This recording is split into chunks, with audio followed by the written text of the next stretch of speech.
Bom dia, pessoal, tudo bem? Estou com muita saudade de vocês. Espero que essa quarentena acabe de uma vez para eu poder vê-los novamente, o mais rápido possível. Galerinha, é o seguinte, nós acabamos a nossa apostila número 1, né? Como nós já prevíamos, nós acabaremos ela com uma semana de antecedência, foi o que aconteceu. E aí, nessa uma semana que a gente vai ter de intervalo aí entre uma apostila e outra, como eu havia combinado com vocês, nós vamos ver alguns conteúdos do PAS, do PAC, do PSS, que não foram contemplados ou não serão contemplados nos próximos materiais, ou mesmo que sejam contemplados, mas a gente já vai dar uma adiantada nesses conteúdos, ok? Hoje a gente vai começar aí, olha, trabalhando com a variação linguística, tá? Então, a variação linguística, ela vai ser cobrada nesses 3 processos seletivos, PAC 1, PAS 1 e PSS 1, ok? O Unicentro, o EM e o EPG. Nós temos 4 tipos de variação linguísticas.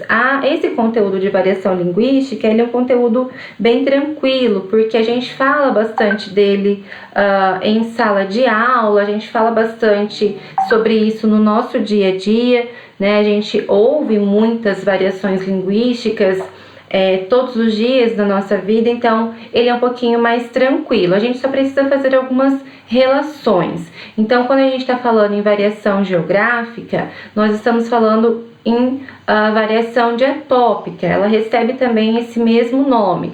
E o que é essa variação geográfica ou diatópica? É esse tipo de variação que ocorre exatamente em determinação do lugar físico em que a pessoa está inserido. Então, essas diferentes regiões do Brasil, a maneira como as pessoas falam, o vocabulário que elas usam, o modo como elas constroem as orações variam bastante, né?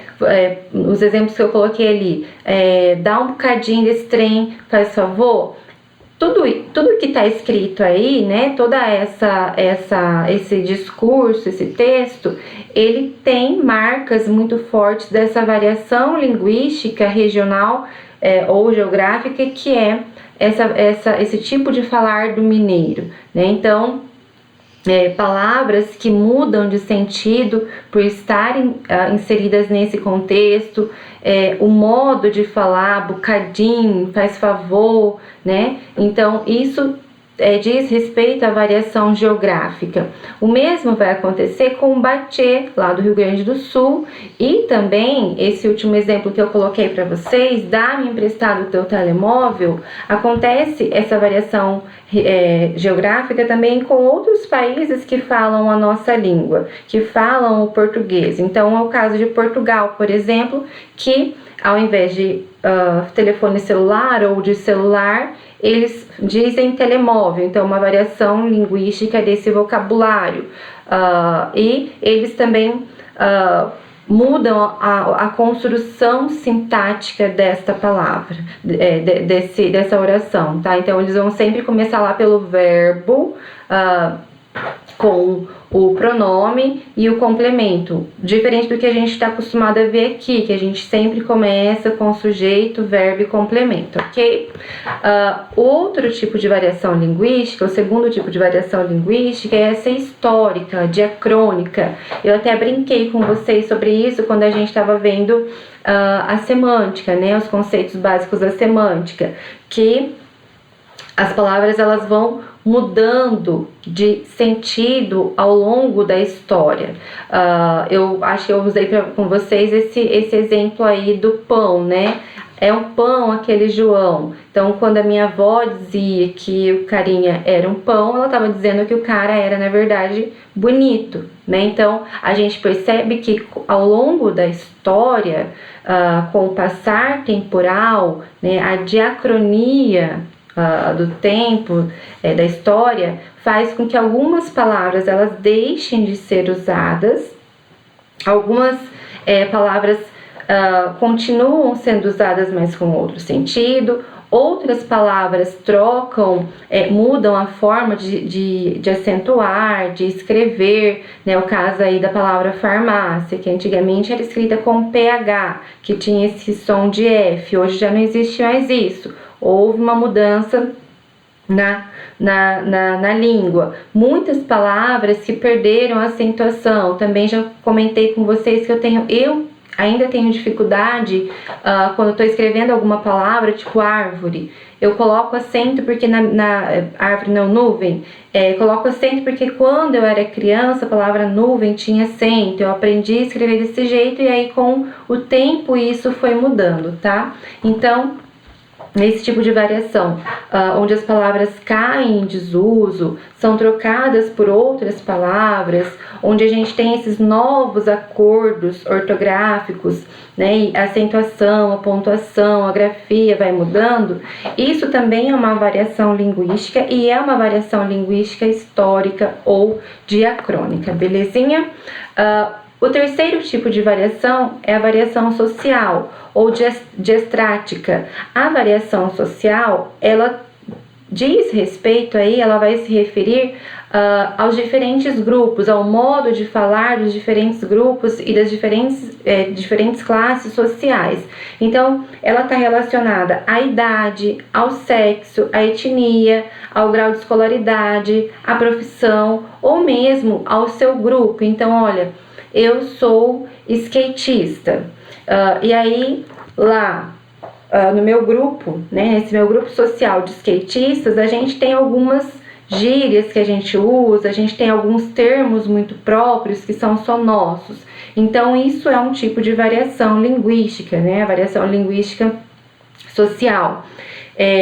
Há algum tempo, não vou saber dizer para vocês há quanto tempo, alguns pesquisadores construíram um dicionário próprio para inserir nele esses termos que são usados na comunidade LGBT, porque são tantas palavras que são próprias desse grupo, que são usadas por esse grupo e que as pessoas que não fazem parte desse grupo desconhecem, que eles tiveram então essa ideia, né, de pesquisar, de estudar a respeito disso e de formular então um dicionário próprio para essa situação, tá? Então, vai sempre dizer respeito aí a essas divisões, né? A gente percebe muito, por exemplo, que entre eu e vocês, essa divisão, né, de idade, essa diferença de idade faz com que vocês usem termos que muitas vezes eu não conheço, né? E o contrário também. Então, isso é o que a gente chama de variação social, belezinha? E o quarto tipo de variação que a gente vai ver aí é a situacional ou a diafásica. O que acontece? Como é que acontece essa situacional?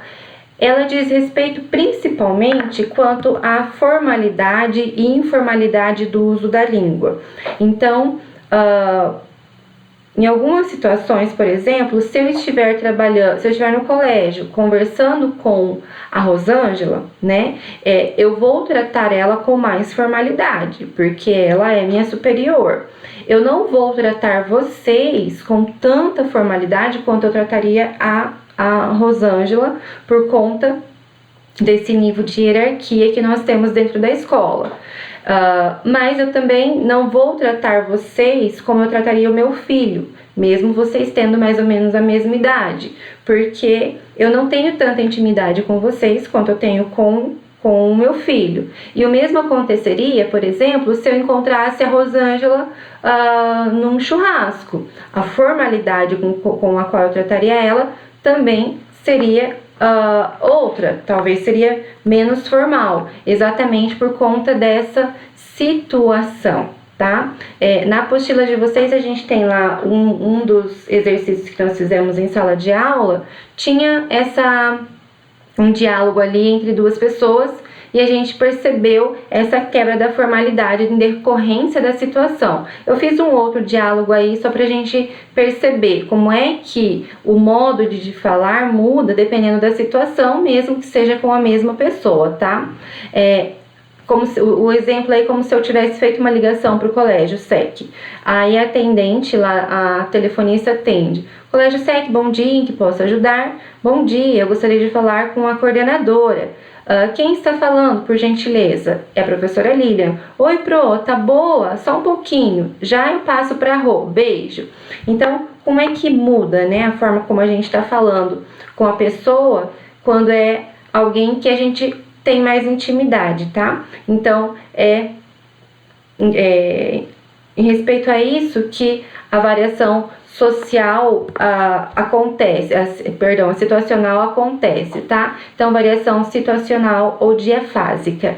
E aí, isso significa dizer não ao preconceito linguístico, tá? Então, eu fico muito brava quando eu vejo as pessoas dizendo uma para as outras: nossa, fulano nem sabe falar, você nem sabe falar. Não é que não sabe falar, né?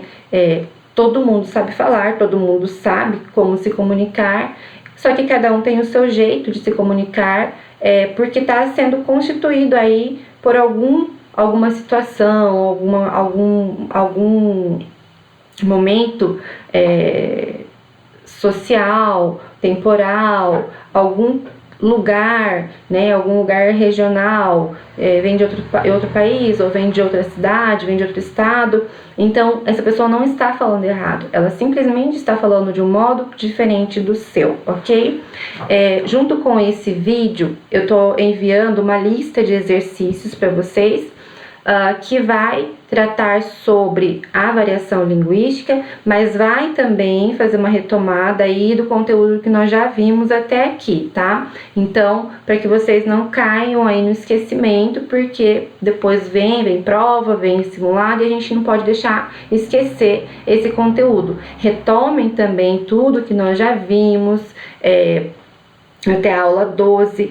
Revejam aquela lista, os slides que eu mandei para vocês de revisão para prova, que lá tem vários exercícios que nós fizemos em sala de aula, tipo de exercício que nós cobraremos na prova. Então, para que vocês não caiam nesse esquecimento, porque aí depois, quando voltar, não dá tempo da gente ver tudo de novo, tá? Então, façam aí bonitinho, belezinha? Se vocês tiverem dúvidas em relação aos exercícios, mandem as dúvidas para mim no particular, pelo WhatsApp, tá? Que aí a gente vai respondendo a todas elas, ok? Um beijo, se cuidem.